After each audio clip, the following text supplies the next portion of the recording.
추수감사주일은 하나님 앞에 첫 것을 하나님 앞에 드리는 주일입니다. 하나님은 우리에게 말씀하셨습니다. 첫 것을 가지고 하나님 앞에 감사하라. 그래서 오늘 말씀에 1절에 보니까 이렇게 표현을 합니다. 내 하나님 여호와께서 내게 기업으로 주어 차지하게 하실 땅에 내가 들어가서 거기에 거주할 때에 내 하나님 여호와께서 내게 주신 땅에서 그 토지의 모든 소산의 만물이라는 걸 영어 성경에 보니까 first fruit of all 이렇게 되어 있습니다. 첫 열매를 거둔 후에 만물을 원어로 보면 시간이나 장소나 서열 그 밖에 모든 분야에서 첫째 시작입니다. 첫 것을 거둔 후에 그것을 가져다가 강줄에 담고 내 하나님 여호와께서 그의 이름을 두시려고 택하신 곳으로 그것을 가지고 가서 제사장에게 나아가라. 첫 열매를 하나님 앞에 드려라. 이것이 맥추절의 시작이 되었고 우리는 추수감사절로 하나님 앞에 지킵니다. 참 놀라운 사실은 우리가 구약 10장, 신약 5장 계속 순서대로 가는데 이 본문 안에 이 신명기 26장 추수감사절의 구절이 있다는 게 놀라워요. 정말 이건 세상 말로는 아다리지만 정말 대단한 겁니다. 어떻게 하나님이 이렇게 추수감사절 말씀이 이 안에 있게 하셨을까? 근데 아마 여러분 중에는 첫 열매로 하나님 앞에 왜 감사를 드려야 되나? 이런 퀘스천을 가지는 사람이 있을 수 있습니다. 내가 땀 흘리고 내가 이래서 내가 수고를 했는데 왜 하나님 앞에 첫 것을 드려야 되지? 또 그런가 하면 지금이 무슨 농경사회도 아니고 우리가 무슨 추수를 해서 첫 것을 하나님 앞에 드리는 그런 시대도 아닌데 왜 굳이 이런 첫 것을 드리는 이런 추수감사절의 퍼포먼스를 우리가 지내야 되는가? 사람들 가운데는 그런 퀘스천이 있을 수 있습니다. 저는 이 첫 아들로 태어났습니다. 첫 아들로 태어나서 장남으로 아버지 어머니가 저를 하나님 앞에 소원했어요. 첫 것이니까 하나님 앞에 드립니다. 그래서 저는 어릴 때부터 목사가 되어야 된다는 프레셔를 받고 자랐습니다. 사실은 저는 목사가 되고 싶은 마음이 없었습니다. 제 영혼도 자유롭지만 사실은 무언가에 얽매여서 살아간다는 게 쉽지 않더라고요. 대학을 가서 친구들을 만나고 사귀었는데 너무 좋았어요. 사실은 교회 안에만 있다가 세상을 만나니까 너무 좋았습니다. 근데 교회만 오면 뭔가 마음이 위축이 되고 딱딱해지고 또 아버지가 목사님이다 보니까 실수하지 말아야 되고 바르게 살아야 되고 다른 사람들에게 본이 되어야 되고 그게 얼마나 프레셔 있는지 몰라요. 어떤 책에 보니까 대통령의 자녀들이 받는 프레셔와 목회자 자녀가 받는 프레셔가 똑같다고 그래요. 그만큼 힘든 겁니다. 이번에 한국에 갔을 때 저희 아버지 어머니와 저희 집사람과 같이 아버지가 옛날에 심호하시던 교회를 방문을 했습니다. 그냥 예배를 드리고 싶었습니다. 그래서 참여를 했는데 그때 계시던 장로님들 또 그때 계시던 저를 가르치던 선생님들이 다 계시더라고요. 참 감격이죠. 그래서 마치고 나서 교회 안에 카페가 있어서 교회 카페 만드는 게 붐이었죠. 요즘은 교회 카페들도 좀 시들시들하답니다. 근데 그 카페에 가서 커피를 마시면서 이런 얘기 저런 얘기를 나누는데 제가 이제 목사가 돼서 그분들을 다시 만난 거죠. 뭐 수십 년이 지난 거죠. 근데 그분들을 만났더니 아니나 다를까 역시나 아주 고지식하고 보수적이었어요. 그래서 그때 내가 힘든 게 이유가 있었구나. 또 미국 와 보니까 더 그게 느껴지더라고요. 나는 나 자체로 나 자신으로 사람들에게 보이고 싶은데 아버지 어머니가 원하시는 모습으로 내 자신을 드러내야 된다는 게 너무 부담스러웠어요. 그래서 빨리 기회만 되면 빨리 벗어나서 나는 좀 자유롭게 살고 싶다. 근데 하나님이 저를 버리지 않으시고 방황은 했지만 다시 돌아와서 목사가 되도록 만들어 주셨습니다. 그래서 이 첫 것이라는 것에 대한 퀘스천은 여러분과 동일하게 저도 가지고 있는 질문이었습니다. 정말 하나님 앞에 바쳐지면 다 목사가 되어야 되는 건가? 정말 첫 것은 하나님 앞에 꼭 드려야만 되는 건가? 그런데 오늘 이 첫 열매에 대한 말씀을 보다가 아주 놀라운 사실을 하나 발견하게 됩니다. 너무나 중요한 문제인데요. 이 첫 열매가 중요한 이유가 뭐냐면 모든 열매를 대표하는 것이 첫 열매라는 거예요. 다시 말하면 우리가 하나님 앞에 첫 열매를 드린다는 건 모든 것이 하나님이 내게 주신 것입니다를 인정하는 신앙 고백이라는 겁니다. 그래서 첫 것을 드립니다. 이스라엘 백성들이 나라가 망해서 바벨론의 포로로 잡혀갔을 때 그들은 굉장히 깊은 질문을 해요. 우리가 하나님의 초선 피플이고 또 하나님이 우리에게 은혜를 주셔서 일찍이부터 하나님의 은혜를 알고 살게 했는데 왜 하나님의 은혜를 전혀 모르는 이방 땅의 우상을 섬기는 나라에 우리가 망해야 되는가? 또 왜 우리는 포로가 되고 죽음을 당해야 되는가? 하나님의 거룩한 성전 예루살렘 성은 왜 파괴돼야 되는가? 고통 속에서 이 포로된 이스라엘 백성들은 깊은 질문을 던집니다. 여러분 라틴어 가운데 이런 말이 있습니다. Felicitas non status sed attitudo. 이 무슨 말이냐면 행복은 상태가 아니라 태도다 이런 말이에요. 여러분 이걸 4세기부터 사람들은 퀘스천했답니다. 오래전부터 사람들은 행복이 뭘까? 행복이 뭘까를 질문을 했는데 그들이 내린 결론이 뭐냐면 행복은 내가 무엇을 가지고 취하고 이루는 것이 아니라 행복은 내가 어떤 상태에 있든 그것을 어떻게 받아들이냐의 태도다. 이렇게 그들이 정의를 했습니다. 여러분 사막을 여행하다 보면 사막의 여행은요 최단 거리로 여행을 하는 게 아니랍니다. 가장 짧은 거리를 지도를 봐서 쫙 줄 긋고 가는 게 아니고요. 사막 여행은 물이 있는 데서 물이 있는 데까지 가는 것이 사막 여행이래요. 그래서 물이 있는 곳에서 출발을 해서 어디로 가면 물이 있을까? 물을 만나면 그곳에서 쉬는 겁니다. 그러니까 어떤 때는 여행을 하다가 빨리 물을 만날 수 있겠죠. 그럼 빨리 휴식을 취합니다. 근데 어느 경우에는 걸어도 물이 나오지 않아요.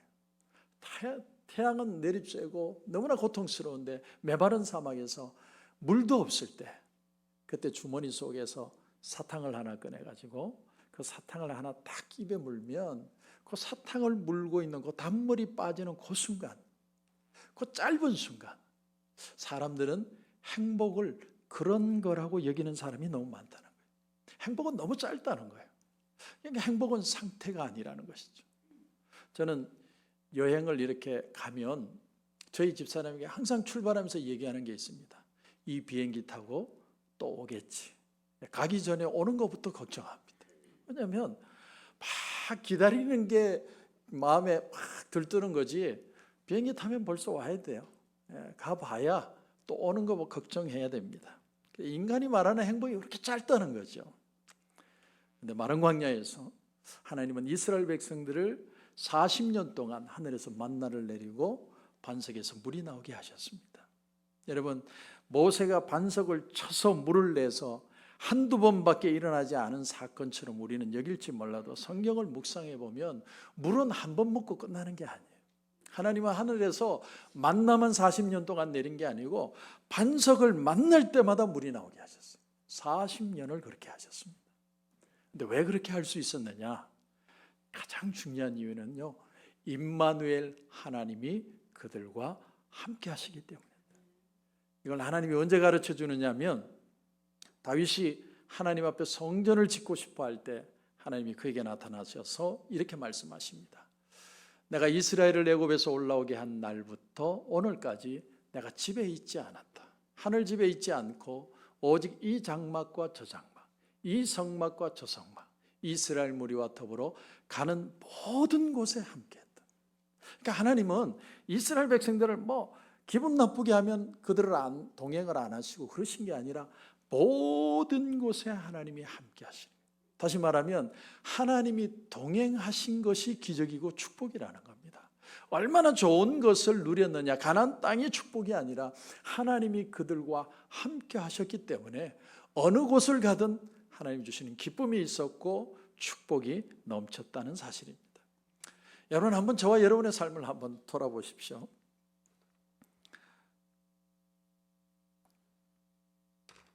여기까지 살아온 게 여러분 기적이라고 생각하지 않습니까?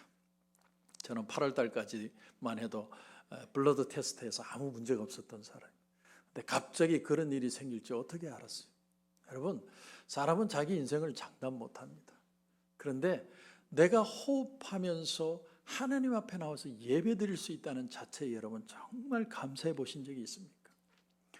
저는요, 어떤 일을 만나든 제 마음의 가치관이 하나 있어요. 제 철학이 뭐냐면 어떤 일을 만나든 항상 이 생각을 해요. 이 또한 지나갈 것이다. 저는 항상 그렇게 살아요. 이것도 지나간다. 그냥 포기하고 좌절하는 게 아니라 이건 지나갈 거야. 그렇게 생각하고 열심히 또 그 일에 임합니다. 그러니까 우리 그리스도인들에게 진짜 행복이라는 건 하나님이 오늘도 나와 말씀과 함께 하심으로 우리 가운데 역사하신다는 사실. 이걸 정말 저와 여러분의 마음에 받아들일 수 있느냐. 바벨론의 포로로 잡혀간 이스라엘 백성들은 도대체 우리가 문제가 뭘까? 우리가 어떻게 살았길래 이렇게 망해버렸을까? 그들이 깊이 질문하다가 한 가지 놀라운 사실을 발견하게 돼요.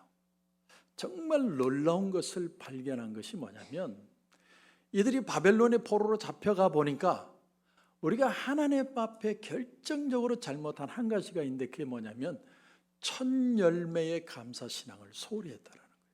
내가 첫 열매를 하나님 앞에 드리는 감사의 내용을 잃어버렸다는 사실입니다. 이 사람들이 그걸 깨닫고요, 70년 포로 생활을 하고 난 뒤에 돌아오면서 그들이 결단해요. 하나님 앞에 이제는 꼭 첫 열매를 하나님 앞에 드리겠습니다.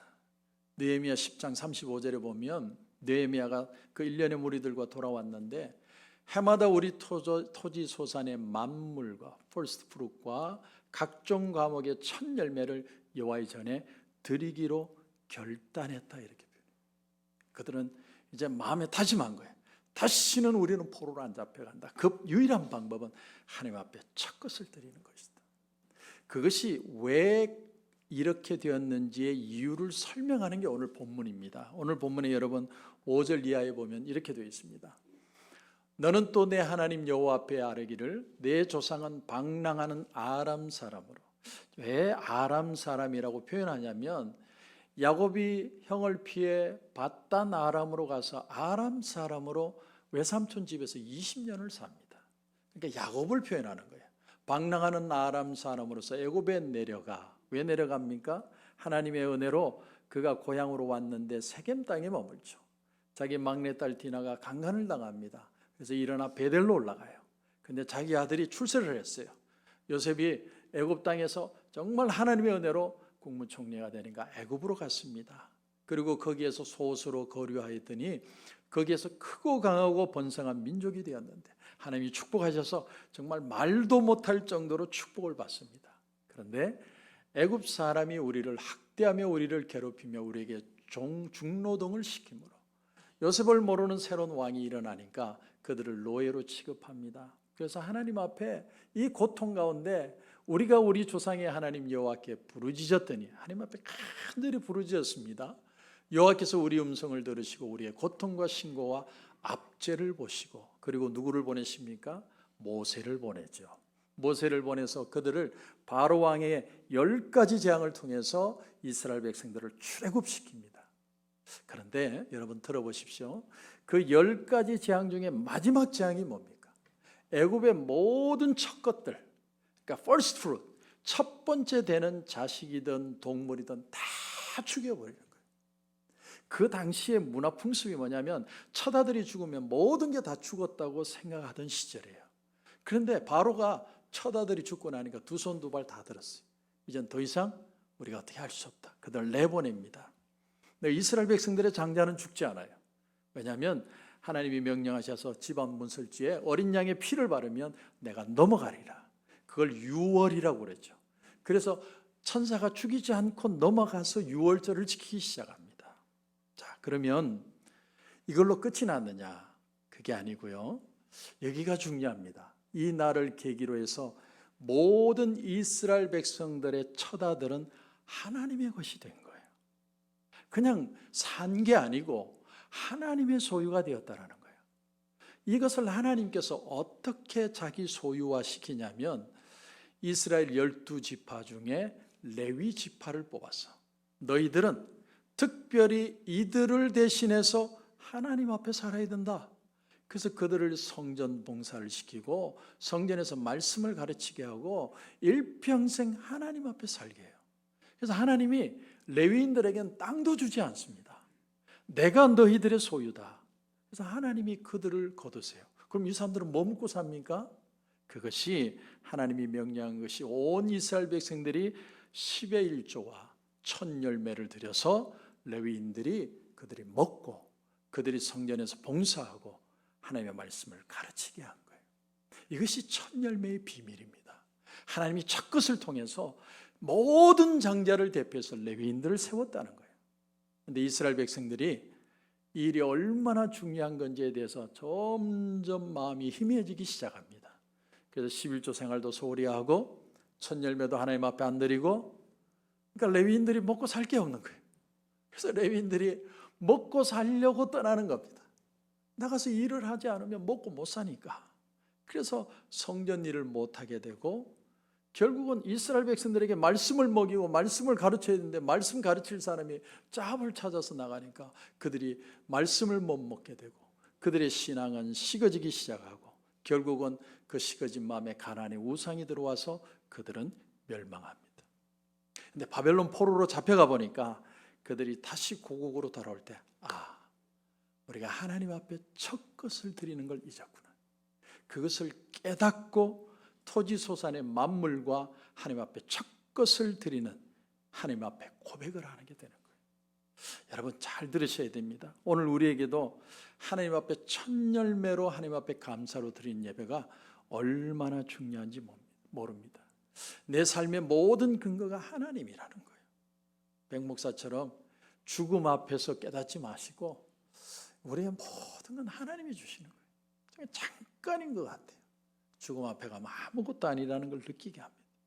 특별히 오늘 8절 9절에 보면 여호와께서 강한 손과 편팔과 큰 위엄과 이적과 기사로 우리를 애굽에서 인도하여 내시고, 여기 보면 큰 위엄이라는 게 나와요. 큰 위엄이라는 단어를 히브리어로 보면 베모라 가돌이라는 단어입니다. 놀라운 힘이라는 거예요. 영어 성경에 보면 awesome power라고 표현해요. 하나님이 애굽에서 이스라엘 백성들을 이끌어내는 건 awesome power예요. 엄청나고 놀라운 힘으로 그들을 불러내셔서 편팔로 그들을 가나안 땅으로 인도해 내십니다. 그런가 하면 9절에 보니까 이 땅 곧 젖과 꿀이 흐르는 땅을 주셨다 이렇게 표현해요. 그런데 여기 흐른다는 단어가 히브리어로 자바트라는 단어인데, 자바트라는 단어의 원래 뜻이 뭐냐면 큰 물의 흐름을 통해서 땅이 생명력을 소유한다 이런 뜻이에요. 무슨 말이냐면 가나안 땅은 원래 사막 땅이에요. 척박한 땅이에요. 그런데 하나님의 은혜가 흘러 들어가니까 그 은혜가 생명이 되어서 젖과 꿀이 흐르는 땅이 되었다 이런 뜻이에요. 그러니까 원래는 사막이에요. 아무것도 없는 것인데 하나님의 은혜로 이스라엘 백성들을 이끌어 인도하시니까 그 땅이 축복의 땅이 되게 되었다는 사실입니다. 사랑하는 성도 여러분, 도전합니다. 오늘 우리가 예배드린 이 자리가 하나님의 자바트가 흐르는 축복의 땅인 줄 믿습니다. 하나님의 은혜가 있는 곳에는 우리의 가정이든 우리의 비즈니스든 우리가 하는 모든 일에 하나님의 은혜가 넘치면 그 땅은 젖과 꿀이 흐르는 땅이 반드시 된다는 거예요. 이것을 내가 믿고 나아갈 수 있느냐 하는 겁니다. 그래서 여러분, 우리는 하나님이 주시는 첫 번째 열매들, 첫 번째 열매를 볼 줄 아는 눈이 열려야 돼요. 고린도전서 15장 20절에 보면 예수님도 첫 열매라고 표현합니다. 그러나 이제 그리스도께서 죽은 자 가운데서 다시 살아나사 잠자는 자들의 첫 열매가 되셨다. 예수님도 처음 부활하심으로 우리의 첫 열매가 되셨습니다. 그럼 우리는 어떻습니까? 우리도 첫 열매예요. 야고보서 1장 18절에 보면 그가 그 피조물 중에 우리로 한 첫 열매가 되게 하시려고 자기의 뜻을 따라 진리의 말씀으로 우리를 낳으셨느니라. 우리도 다 첫 열매가 되었다는 거예요. 여러분, 요한계시록으로 가면 14만 4천 명이 하나님 앞에 예배드리는 장면이 나와요. 14만 4천 명이라는 숫자는 구약과 신약을 통틀어서 하나님 앞에 예수를 믿는 성도들을 가리킵니다. 근데 그들을 이렇게 표현을 합니다. 이 사람들은 여자와 더불어 더럽히지 아니하고 순결한 자라. 어린 양이 어디로 인도하든지 따라가는 자며 사람 가운데서 속량함을 받아 처음 익은 열매로 하나님과 어린 양에게 속한 자들이다. 14만 4천은요, 첫 열매라는 거예요. 이 성경의 모든 핵심은 우리가 예수를 믿을 때 하나님의 첫 열매가 된다는 거예요. 더 놀라운 사실을 얘기할까요? 여러분, 성령이 오순절날 마가의 다락방에 임하는데, 여러분, 성령이 오순절이라는 건 50일째라는 얘기예요. 무슨 말이냐면 6월절로부터 50일째가 된다는 얘기예요. 6월절로부터 50일째 되는 날 맥추절로 지켰습니다. 첫 열매를 하나님 앞에 드리는 절기를 지키는 거예요. 근데 그 첫 열매를 드리는 절기에 성령께서 불같이 임하여 주셨다는 사실이에요. 얼마나 놀라운 매치입니까? 이제 여러분 좀 감이 오세요? 첫 열매가 너무너무 중요하구나. 그냥 농사지어서 농사의 곡식을 하나님 앞에 드린다는 그런 개념이 아니라 정말 첫 것을 드린다는 개념이 바로 이런 거구나. 이 구약의 의미를 이 유럽에서 교회들이 처음으로 알고 하나님 앞에 드린 것이 바로 이 추수감사주일이 되었습니다. 스위스의 개혁파 교회에서는 Harvest Communion이라고 해서 9월에 이것을 지키기 시작했고, 독일의 복음주의 교회는 성미사엘의 날 9월 29일 그 후에 오는 주일날 추수감사절을 처음으로 지키게 되었습니다. 그리고 우리가 잘 아는 신앙의 자유를 찾아서 이 메이플라워를 탄 청교도들이 미국 땅에 와서 1621년 가을에 첫 추수를 해가지고 말도 못할 고생을 하고 말도 못할 어려움을 당하는데도 그들이 하나님 앞에 곡식을 가지고 첫 추수를 가지고 하나님 앞에 추수감사절을 지키게 된 것이 추수감사절. 이후에 링컨 대통령이 정식으로 그날을 날짜를 제정을 하고요. 그리고 1941년에 미국 의회가 11월 넷째 주 토요일을 땡스기빙 데이로 정하겠다. 그리고 지금은 목요일을 땡스기빙 데이로 정하고 지내고 있습니다. 많은 사람들이요, 왜 내 삶에 복받는 삶이 없을까 질문을 해요. 근데 여러분, 제가 여러분에게 드리고 싶은 말씀은 나는 정말로 첫 열매로 하나님 앞에 감사하고 있는가 질문하셔야 돼요. 여러분, 부자로 사는 거하고 잘 사는 건 틀립니다. 내가 큰 집에 살아도 행복하지 않을 수 있고요, 내가 지금 사는 것이 때로는 힘들고 어려워도 하나님의 은혜 안에서 기뻐하며 살아가는 사람들이 있습니다. 여러분, 만족과 행복은 감사해서 오는 거예요.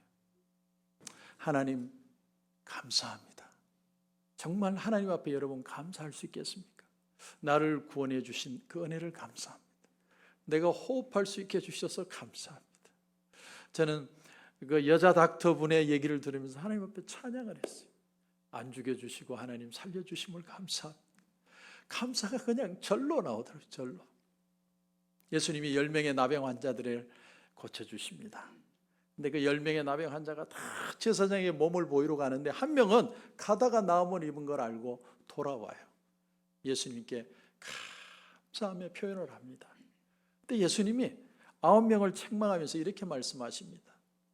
10사람이 다 깨끗함을 받지 아니하였느냐? 그 9은 어디 있느냐? 이 이방인 외에는 하나님께 영광을 돌리러 돌아온 자가 없느냐? 여러분은 구원받은 은혜에 정말 감사하십니까? 탈무드에 보면 그 감사하지 않은 9명의 나병 환자에 대해서 이렇게 해석을 했어요. 감사를 모르는 자를 벌하는 법이 세워지지 않은 이유는 감사할 줄 모르는 자는 하나님이 직접 벌하시기 때문에. 2020년 10월에 사랑하는 아들을 먼저 하나님 나라로 보냈던 지구촌교회 원로 목사님 이동원 목사님이 자기 아들의 장례식장에서 10가지 감사라는 내용을 소개를 했어요. 그걸 제가 여러분에게 한번 읽어보겠습니다. 10가지를 감사했습니다. 첫 번째, 아들이 지독한 암의 통증에서 해방되어 감사합니다. 두 번째, 영광의 나라 천국에 입성하게 해주셔서 감사합니다. 세 번째, 그동안 유머가 아주 많았던 아들로 인해서 누린 기쁨으로 하나님 앞에 감사합니다. 네 번째, 단 한 번의 불평 없이 자랑만 하던 아내와 애교 덩어리 손자들을 주셔서 감사합니다. 5번째, 어려서부터 게임을 좋아하던 우리 아들이 게임 변호사가 되게 해주셔서 감사합니다. 6번째, 아들의 고통을 통해서 예수님을 내어주신 하나님 아버지의 마음을 깨닫게 해주셔서 감사합니다. 7번째, 아들의 암투병을 통해서 수많은 암 환자들의 고통이 무엇인지를 알게 해주셔서 감사합니다. 8번째, 자식을 먼저 떠나보낸 수많은 부모들의 고통을 알게 해주셔서 감사합니다. 9번째, 아들의 치유를 위해서 기도했던 수많은 중보자들과 한마음이 되게 해주셔서 감사합니다. 마지막 10번째, 아들이 간 천국을 더 가까이 소망하게 해주셔서 감사하고 감사합니다. 이동원 목사님의 10가지 감사였어요. 행복은 상태가 아니라 태도입니다. 내 삶을 어떤 눈으로 바라보느냐. 성도들 가운데는 첫 직장을 얻고 그 얻은 수입을 하나님 앞에 감사해서 드리는 사람들이 있어요. 내가 처음 가게를 오픈하고 나서 첫 수입을 하나님 앞에 드리는 사람들이 있습니다. 그 사람들이 미쳤다고 그렇게 합니까? 이건 하나님의 것입니다. 하나님이 나를 축복해 주지 않으면 내 삶은 축복된 삶이 될 수 없습니다. 신앙 고백을 하는 거죠. 여러분, 교회에서 봉사하는 일도 하나님 앞에 첫 것을 드리는 마음이에요. 교회 일을 하다 보면 때로는 시험도 들어요. 낙심도 됩니다. 나를 알아주지 않으면 마음이 아플 때가 있어요. 근데 봉사도 하나님 앞에 만물을 드리는 거예요. 하나님 영광 받아 주시옵소서. 여러분, 우리가 추수감사절을 맞아서 참 우리 속에 감사가 살아났으면 좋겠습니다. 내가 이렇게 되면 감사하고 저것을 얻으면 감사하고 그런 어떤 상태로 감사하는 게 아니라 하나님이 나와 함께 하시기 때문에, 임마누엘 하나님이시기 때문에 어떤 상황에서도 나는 하나님을 찬양합니다. 그 감사가 넘칠 수 있는 저와 여러분이 되시길 주님의 이름으로 축원합니다. 기도드리겠습니다.